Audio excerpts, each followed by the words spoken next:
All right, folks, we're living it up right here on HMW Sports Talk Live. I'm Craig Shelton from HoustonMediaWatch.com, joined on set by my man Patrick Creighton from Sports Radio 610. Patrick, why don't you tell folks how they can follow you on Twitter, how they can hear you on the radio? All right, well, you can catch me every Sunday from 2 to 5 p.m. on Sports Radio 610. It was like Nate Griffin, Nate and Crate. Again, Sports Radio 610, sportsradio610.com. You can also follow me on Twitter at PCreighton1. And, of course, my main man, Angelo Lawford from HMW is right here on set. And we'll continue with you. We spent last segment a little NBA talk with the Rockets. We'll jump back into free agency talk. But I want to talk more in terms of a free agency acquisition that would work for the Texans, that would be meaningful in regard to the backup quarterback position. Not to say that this is not a guy that might start some games for you. I'm going under the premise that the Texans will draft a quarterback in this year's draft somewhere probably in the first 3 rounds minimum, first round or second round or third round. I don't know that the Texans would draft a quarterback. I'm not one of these people that think the Texans must draft a quarterback with the first overall pick. I don't think that Johnny Manziel is draftable with the number 1 overall pick in an NFL draft. I like what with Johnny Manziel as a college player. I would like to like some of his potential for the NFL, but all my years of watching NFL football tells me that Johnny Manziel is more likely to be out of the league in 3 to 5 years than in the league. I just don't. For me, Johnny Manziel is a 3rd-round draft pick. If I'm a GM and I've got to sleep at night and I want to keep my job, I couldn't give Johnny Manziel anything over a 3rd-round draft grade based on what I've watched a lot of Manziel football. I didn't really care what he ran at the combine. I tweeted I tweeted weeks before he ran at the combine that Andrew Luck ran a 4.67 at 6'4.5" and 245 or 50 pounds, which was very impressive. But it won't be as impressive when Johnny Manziel runs a 4.67 or 4.68 in a couple of weeks, and people went crazy on Facebook, just mad at me, and he rolls out and runs a 4.68. I mean, but that didn't matter to me, because I know he's more about quickness and agility than speed. But to me, Johnny Manziel he's not Russell Wilson. Stop it. Stop the madness. He's not. He's a different guy. May go out to be a great player. If the Texans were to draft him, I'd cheer for him, wish him the best, pray on it. But I would not draft Johnny Manziel with the number 1 overall draft pick. I like Blake Bortles' potential, but I can't draft him number 1 overall. I can't do that. The only quarterback that I could justify drafting overall is Teddy Bridgewater. Not completely ideal, but I would sleep well if I drafted Bridgewater, and I think I could stand the PR hit if he didn't work out. I also like what I've seen out of Derek Carr. Not draftable as the number 1 overall pick. Not because he's David Carr, little brother. I'm not that idiot fan. That's not who I am. I could care less that he's David Carr, brother. He's just not draftable as a number 1 overall pick at quarterback to me. I like the Garpapolo kid. Again, not draftable as a number 1 overall quarterback. The only clear-cut person that's draftable number 1 overall to me on that's not at a skill position, it goes to the defensive side of the football, and that's Jadeveon Clowney. There's no one else that I see. For me, there's no decision. That's the guy. But regardless of what the Texans do, they're going to need some bodies at quarterback. I don't think Case Keenum is the guy. I'm not going to have the T.J. Yates discussion. I'm just not going to do that with you. If you want to talk T.J. Yates, call Lamont. He'll talk it with you. I'm not. But I tell you what, Michael Vick, I highlighted 3 names of the available quarterbacks on this list, and I got about 21, okay? And I think, now some of these guys are signed already, all right? For me, with Michael Vick, the biggest problem with Michael Vick with me, as I said earlier, is quarterback IQ relative to a Bill O'Brien system.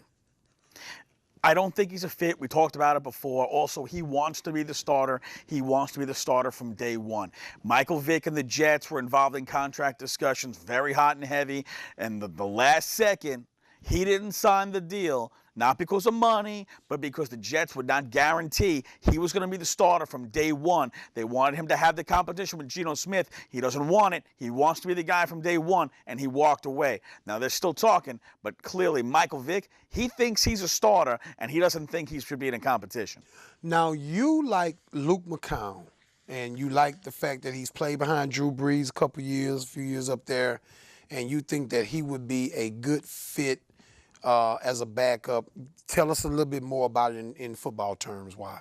Okay, well, I like what McCown does. All right, he's mobile. He's got a good arm. He's been playing in one of the best offenses in football, learning from one of the best quarterbacks in football, one of the best offensive minds in Sean Payton. He's also a guy who's an older guy. He knows what he is. He knows that he's a backup quarterback. He's not a guy who's going to come in here and try to tell Teddy Bridgewater or Blake Bortles or Zach Mettenberg, whoever they decide to draft. He's not going to be trying to take that guy's job. He's going to be working to help that guy. He understands he's a backup quarterback, so he's effective, he's efficient, and he's inexpensive. And those are all things the Texans need. Angelo, make the argument why Josh Freeman it would be a good move for the Texans to bring in as a, we'll say, backup and somebody that would probably compete, to start. Well, just because of the upside that he showed as a rookie for Tampa Bay, but I mean it's still gone pretty much downhill for him since then. So I don't know what his psyche is at this point. You hear mixed reviews about where he is mentally, and so I don't know if he's a good fit, but talent-wise, he could be a good fit, but I don't know from a locker room perspective if he's the guy that you want to groom a younger quarterback coming up. Patrick, why wouldn't Jason, if the Texans, let's say the Texans draft Teddy Bridgewater, okay, with the first overall pick, why wouldn't Jason Campbell be a good fit as a backup to come in and mentor a kid because I think he appears from because we don't know these guys personally, but he appears to be a guy that probably would mesh well in a developmental role, assisting a quarterback to develop and not put the wrong type of pressure on him. I don't think Jason Campbell looks at himself as a backup quarterback. I think he believes he can start, and he's moved from team to team as a backup, hoping to get opportunities to play. You saw him play last year. It was ugly. It was bad. I don't want to see Jason Campbell was never good enough to teach anything to one of these hot young new quarterbacks. And like I said, I think he still believes that he should be a starter in this league. You have any appreciation level for Jeff Van Gundy as a basketball coach? I love Jeff Van Gundy. Well, he wasn't a very good basketball player. He's an excellent coach. Learned under Pat Riley, who was an excellent coach. Well, Jason Campbell's played under a lot of good coaches. I don't know if I agree with you. Because when you make the argument, well, he was never good enough to teach anybody anything, that's a flawed argument. At the very core of that, he's not a good quarterback. He thinks he's a starter. But to help develop, if you think you're a starter, does he have the type of personality to have that? Ever been anything coming out of an NFL locker room whereas Jason Campbell was a bad teammate? Where's the precedent to make that statement? If you think you're a starter, you don't want to teach somebody else how to have the job you want. Yeah, well, I don't know. Matt Schaub doesn't want to teach Case Keenum or Teddy Bridgewater or whomever how to be the Texans starter because that's the job he wants. You know a whole lot of people that play football. You just never told me about it because you seem to know these guys better than I do. Innuendo. Matt Flynn.